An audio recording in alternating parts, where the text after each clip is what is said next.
Alors salut les amis, bienvenue pour cette nouvelle vidéo. Donc j'ai terminé mon œuvre précédemment qui s'appelait Le Philosophe. Donc il est terminé. Là maintenant je vais attaquer une nouvelle œuvre. Donc comme je vous ai dit hier, il existe des petites pinces. Vous voyez là je suis en train de peindre sur papier. Voilà ces petites pinces. Donc ça se présente comme ça. Quand vous les recevez, elles sortent comme ça. Donc vous allez vous demander qu'est-ce que c'est que ce truc, mais en fait il suffit de rabattre les bords. Et ensuite vous obtenez ça et vous pouvez les positionner sur votre tableau. Alors comme je vous ai expliqué, ça sert à rien de les mettre à fond, parce que si vous peignez, vous allez vous retrouver avec des marques ici. Là je passe sur du carton, donc du papier cartonné. Et après quand vous allez les retirer, vous aurez des grandes marques ici. Donc mettez vraiment juste au bord. Vraiment au bord à ras, comme ça quand vous ouvrez les retouches, il n'y aura plus rien à faire. Voilà, ça c'est le petit conseil. Donc je suis en train de peindre sur du papier, derrière j'ai mis un carton sur mon chevalet. Vous voyez, j'ai mis du moins un bout de contreplaqué. Et là on va attaquer, je vais attaquer mon nouveau tableau qui s'appelle Les derniers jours d'Atlantis. Voilà, donc c'est toujours dans le thème, c'est sur le thème des anciennes civilisations. C'est des thèmes que je fais en parallèle. Donc on va déjà commencer par les fonds. Donc pour cela, je vais utiliser, comme c'est un paysage un peu marin, océanique, donc du coup je vais utiliser beaucoup de bleu. Voilà, donc j'ai pris mon pot. Alors la peinture, ça sert à rien d'en mettre de trop. Faites-en au fur et à mesure, parce que des fois on se retrouve avec trop de peinture, et après on ne sait plus comment l'utiliser, donc mettez-en un petit peu, ce sera mieux. Ensuite, on va mettre un peu de blanc pour jouer la nuance. Donc ça, c'est du blanc standard.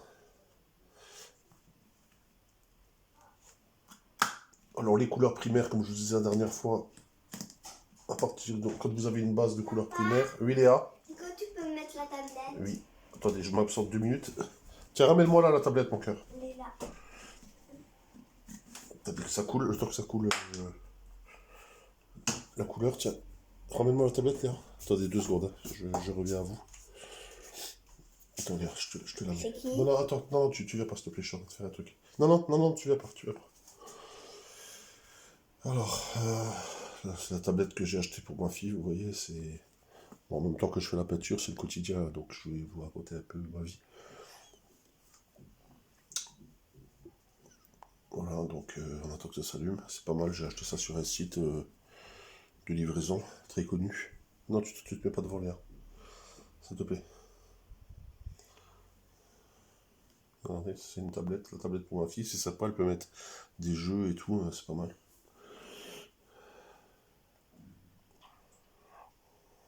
Attends mon cœur. Moi je suis désolé, hein, on est en train de perdre du temps.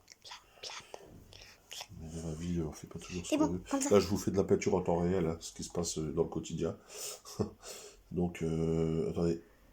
Voilà, voilà. C'est bon, Léa. Tu peux y aller. Ta tablette et tes jeux. Voilà.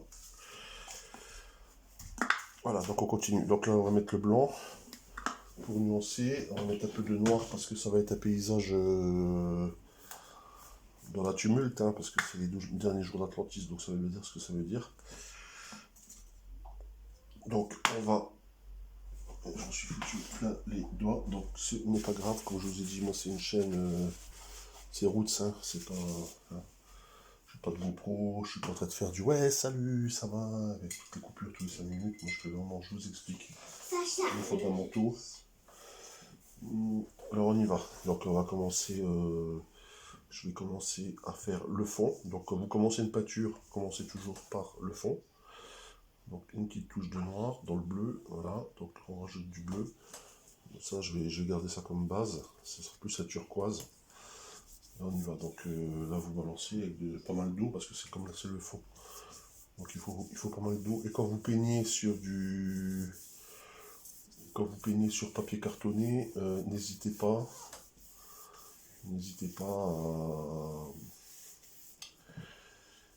à prendre du papier de qualité parce que quand vous allez peindre, le papier va gondoler. Et des fois, on peut avoir des mauvaises surprises. C'est quand le papier est trop fin ou quand il n'est pas adapté pour la peinture. Alors moi, je prends des papiers, le grainage, je m'en souviens plus, mais prenez du papier. Je vous le dirai dans une prochaine vidéo qu'est-ce que je prends comme carton ou comme papier pour éviter qu'il se. Alors il va se déformer un petit peu, ça c'est pas grave, mais l'intérêt c'est que ça fasse pas un trou dans le papier quoi. Parce que des fois il y a du papier tellement fin que vous pouvez rien faire quoi. Bon bah, comme c'est l'océan, bah écoutez, on y va un petit peu à l'arrache, hein. C'est comme ça, la peinture aussi c'est beaucoup de ressenti, donc comment dire, là je me fais peintre de salon parce que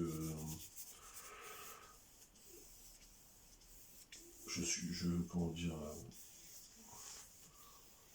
je m'imagine l'océan, j'ai pas un océan devant moi. C'était un petit peu ce qui différenciait à l'époque Gauguin de Gauguin de Van Gogh. D'ailleurs, c'était une source de leur conflit.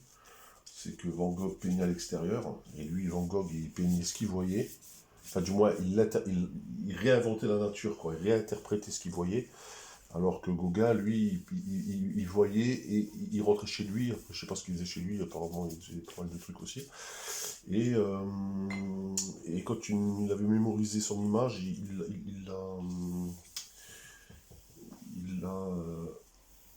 l'a posé sur papier, quoi.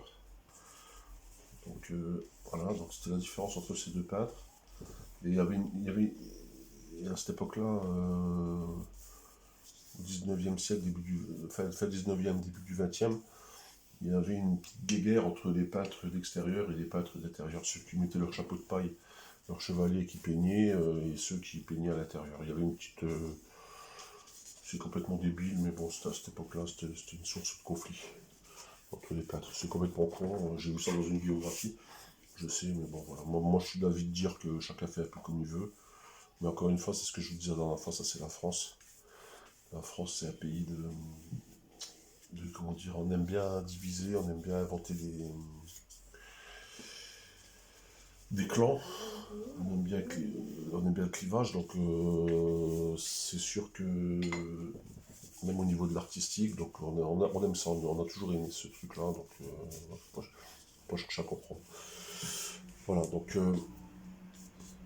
vous voyez, j'ai déjà commencé le fond, donc ça va vite, hein.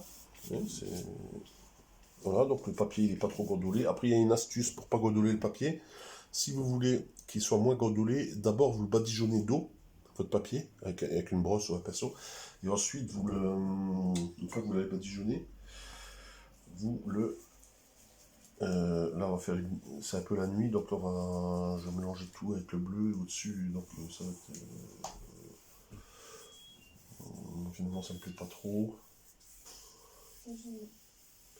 Attendez, je vais peut-être mettre une autre peinture avec. Je vais mettre un peu de rouge. Donc vous badigeonnez. Là pour l'instant on fait les fonds.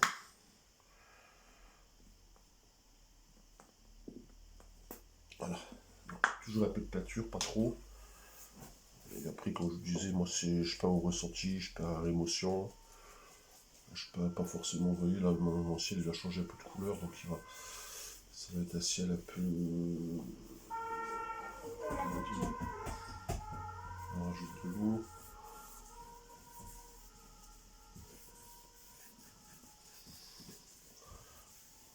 C'est un ciel d'une couleur un peu étrange parce qu'à ce moment-là, il faut savoir que d'après le mythe, la chute d'Atlantis, bon, il y a eu une perturbation géologique à ce moment-là, donc je ne sais pas si c'est un tsunami ou. Enfin, je sais que d'après les sources, c'était déjà pas un volcan, donc le mythe de Santorin, je ne sais pas si on peut le. Peut-être qu'il a contribué à la légende, mais je ne sais pas si on peut le mettre dans le mythe de l'Atlantis. Et alors, si c'est un tsunami, alors j'ai entendu dire que ça pouvait être l'antique cité qui avait peut-être influencé Platon, l'antique cité de Tartessos qui se trouvait à l'embouchure du Guadalquivir en Espagne. Et donc c'était une cité qui a été bâtie par les Phéniciens. Donc ces Phéniciens, c'était une très grande puissance, hein. Des bons navigateurs et tout ça. Donc et il paraît, il semblerait que d'après des récentes découvertes, alors moi je suis toujours un peu dubitatif parce que on la situe un peu où on veut, l'Atlantide, hein, mais il semblerait que d'après les récits de Platon, donc le détroit de Gibraltar n'était peut-être pas forcément là où on le croit, c'était peut-être pas forcément au... Oh merde. Zut. Les colonnes d'Hercule, pardon. Je me suis foutu de la peinture sur le pantalon. Ah. Alors c'était peut-être pas forcément... Non, les colonnes d'Hercule n'étaient peut-être pas forcément au détroit de Gibraltar, mais elles se trouvaient peut-être... elles se trouvaient peut-être plus près de Cadix, sur une île à l'époque où les Phéniciens avaient bâti un temple qui s'appelait le temple de Melkart. Donc Melkart, c'est un peu l'équivalent chez les Phéniciens. C'est un peu l'équivalent de Héraclès ou Hercule chez les... Hercule chez les... Comment on appelle ça pas chez les Romains. Attendez. Ah non, Hercule. Héraclès ou Hercule? Non, Hercule, c'est les... Non, Héraclès, je crois, ouais, voilà, c'est Héraclès chez les Grecs, mais je sais plus si c'est Hercule ou Héraclès. Je confonds, vous me direz si je me trompe. Et donc, Melkart, c'était un petit peu l'équivalent, c'était leur héros national. Et il y avait un temple à cette époque qui apparemment n'existe plus. Et à l'embouchure de Cadix, donc c'était sur la partie ouest de l'Espagne. Et là, il y avait une cité donc, qui était très avancée, qui se trouve actuellement, il semblerait, dans le parc naturel régional de Doñana. Donc Doñana, maintenant c'est des marécages. Et il semblerait, d'après des recherches, des études, et d'anciennes cartes aussi égyptiennes, où des marins ont voyagé à ce moment-là, et il semblerait que ça correspondrait à l'ancienne cité de Tartessos. Bon, est-ce que c'est vrai, est-ce que c'est... Je sais pas, moi, vous savez, je suis... Mais c'est un mythe qui m'a toujours un peu fasciné. De toute façon, j'ai toujours été un peu fasciné par la civilisation disparue. Donc, vous voyez, j'ai fait un ciel un peu hypothétique. Et c'est pas fini pour l'instant, c'est juste... je marque juste la frontière entre le ciel et la mer. Après, rien ne m'empêche de retoucher le ciel si ça ne me correspond pas. Pour l'instant, le fond est plutôt sympa. Voilà, c'est plutôt sympa. Après, donc voilà, là on attaque les fonds. Vous voyez, c'est pas la peine de... Les fonds, c'est pas la peine de vous éterniser. Donc, comme je vous disais, là, j'interprète. Donc, c'est une couleur de ciel que j'interprète. Étant donné que peut-être à ce moment-là, je sais pas, il y a peut-être un passage d'une météorite, je sais rien ce qui s'est passé, tsunami. Donc comme j'ai jamais vécu ça, je sais pas vraiment comment était la couleur du ciel. Donc je me l'imagine. Je me permets, d'ailleurs c'est toute la force de l'art, c'est de pouvoir aussi imaginer. Donc voilà, donc là je termine le fond, donc vous voyez, ça a été relativement vite. J'ai mis 10 minutes pour le faire. Oui Léa? Il faut la peinture. Donc voilà, donc là... Donc, le fond est terminé. Ensuite, donc où j'en étais... Ah oui, je vous parlais de l'Atlantide. Donc c'est un mythe qui m'a toujours fasciné. Donc là on a terminé les fonds. Demain je vous rattaquerai une vidéo on va continuer. Pour l'instant les fonds sont tracés. Donc ensuite avec mon crotte-papier, quand tout sera sec, je dessinerai l'antique cité. Alors est-ce que je vais la faire avant la catastrophe ou après la catastrophe, je ne sais pas. Ce sera peut-être un triptyque, donc ce sera avant la catastrophe, pendant la catastrophe et après la catastrophe. Donc ça peut être sympa ça. Avant la catastrophe, donc la cité se trouve tranquille, enfin un petit peu avant la catastrophe on va dire. Mais on va déjà sentir une tension. Après, pendant la catastrophe, on va voir le tsunami, peut-être je vais suggérer une météorite derrière, enfin je sais pas. J'exagère peut-être un petit peu, c'est peut-être pas ce qui s'est passé, j'en sais rien, mais enfin j'interprète.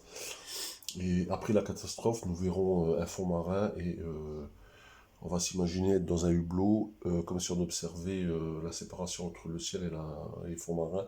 Et là, je dessinerai la cité à moitié engloutie. Donc ça pourrait être sympa, ça, l'idée du triptyque. Je vais rester sur cette idée. Donc ça va être la première partie. Et vous verrez quand vous peignez, ce qui peut arriver aussi, c'est que vous avez une idée en tête, et pendant l'exécution du tableau, vos idées peuvent changer. Vous pouvez vous dire, oh, ben, finalement, j'avais pensé ça comme ça, mais finalement, est-ce que ce serait pas plus sympa d'évoluer sur ça? Rien ne vous empêche de faire évoluer vos idées. On a le droit, c'est pas interdit. Il n'y a pas une loi encore contre ça, donc profitez-en. Là, je vais vous montrer un autre tableau que j'avais fait. Voilà, c'était un tableau que j'avais fait sur les antiques cités. Je ne sais pas si vous le voyez. Alors là, il n'est pas vraiment fini parce que je trouve qu'il y a un peu trop de dominance rouge. Et je voulais je vais peut-être démarquer ici le fond. Et je vais rajouter des jaunes au niveau du casque du personnage. Qui font un petit peu penser aux colosses d'Égypte, là, vous savez, des colosses d'un même nom, là, je sais plus comment ça s'appelle. Ça fait un petit peu penser. Et pourtant, je l'ai fait de tête. Hein. Alors, c'est bizarre parce que je l'ai fait de tête et d'un coup, j'ai regardé une photo des colosses d'un même nom et ça ressemblait. Voilà. Donc, comme quoi, des fois, on a des choses dans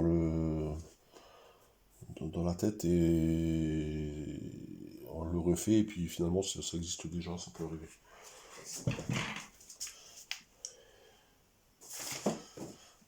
Donc voilà, là on va laisser sécher. Donc comme je vous disais, vous voyez mon matériel c'est sommaire, hein, c'est un bol bien dégueulasse avec mes pinceaux que je nettoie quasiment jamais. Ma palette pareil, moi je suis pas un laborantiste de la peinture. Hein. Moi j'ai des amis à moi qui font de la peinture, c'est au cordeau quoi, les mecs. C'est trop tout bien rangé, il faut pas tout. Moi je suis un peu du genre, voilà, ma fille, ça se trouve demain elle va prendre un pinceau, elle va dessiner dessus, c'est pas grave, je vais le laisser, je vais le faire évoluer. Je suis un peu. J'essaie d'être un peu dans ce truc-là où la peinture il faut qu'elle vive aussi, donc c'est pas grave si on peut se retrouver avec un truc pas forcément parfait, mais voilà quoi, il faut se faire plaisir. Donc voilà, donc c'était la petite vidéo sur le thème que je vais aborder, donc l'Atlantide. Triptyque, donc premier triptyque, deuxième triptyque, troisième triptyque, donc l'apogée, la catastrophe et ensuite après la catastrophe. Voilà. Donc en même temps c'était la petite histoire de où moi les probabilités de où je situais l'Atlantide, donc Tartessos, l'ancienne cité de Tartessos, qui aurait pu éventuellement influencer Platon dans ses écrits. Après peut-être que c'est juste un mythe, hein, c'est peut-être que ça n'a jamais existé, c'est peut-être, je sais pas, je peux pas vous dire, mais moi ça me plaît ça me plaît de m'imaginer ça, quoi, voilà. Et donc voilà, et je pense que ce sera tout pour aujourd'hui. Là, je vous ai montré comment faire un fond. Et donc le ciel, là, il est un peu marron, un peu trop marron à mon goût, donc je vais le retoucher avec je verrai bien en fonction de comment on va évoluer le dessin. Demain, j'attaque le dessin et je vous montrerai la progression au fur et à mesure. Ça, vous pouvez compter sur moi. Ensuite, là maintenant, j'utilise, vous voyez, des petits formats sur des feuilles. Je vous avais dit aussi que j'allais faire de l'abstrait pour me détendre. C'est pas exclu parce que là, je vous avoue que ça pourrait être bienvenu aussi. Voilà, bah sur ce, je vous souhaite une bonne journée. Ciao, ciao.